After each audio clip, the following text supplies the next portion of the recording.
unless you've been living under a literal rock, which screen dropped yesterday. And we got our new Void 3.0 Void to play with.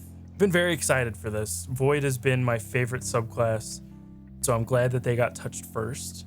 I was especially excited for the Warlock, but Bach took my spot on day one, so I had to get stuck with Titan because Kaj was not moving off of Hunter. I didn't mind the Void tree for Titan. I actually very much enjoyed over the past one. So let's get started this afternoon with what changes each class got for Void 3.0.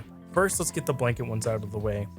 All Void nades have been given to all three classes, and those nades are Void Spike, Void Wall, Vortex Grenade, Scatter Grenade, Magnetic Grenade, and Axion Bolt. Also on screen right now is all of the fragments for all three classes. We'll be covering these at a later date in a more in-depth video on Void 3.0 for all three classes, talking about builds, talking about what synergizes, what things mean. So first off, since I had experience with it yesterday, we're going to start off with the Titans.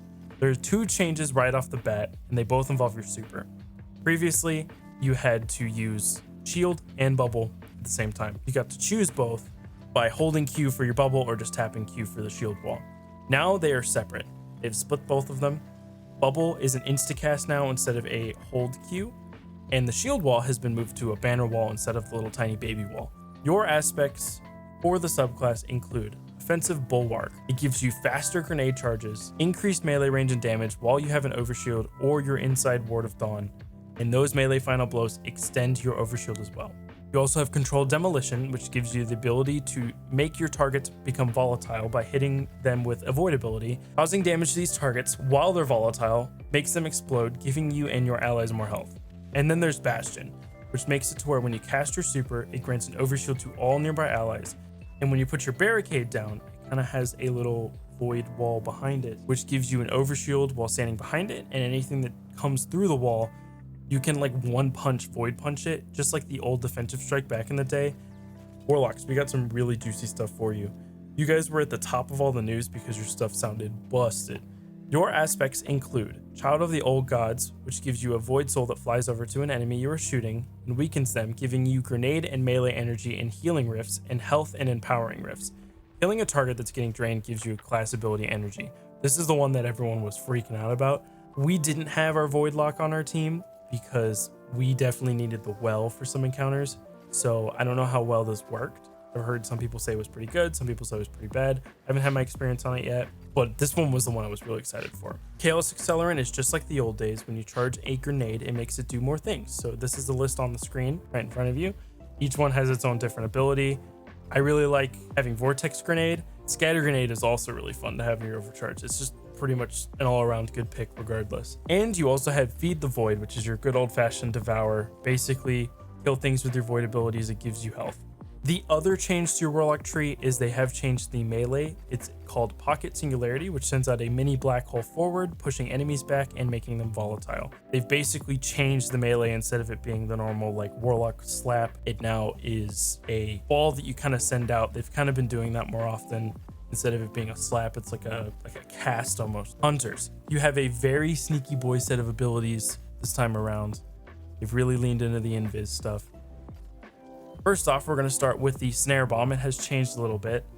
It no longer has the option of either being poison or invis. It now is pretty much just a poison. It weakens targets, and it works just like how the old Snare Bomb used to work for that, which is it shows up on enemy radar, so both PvE and PvP, it'll distract people.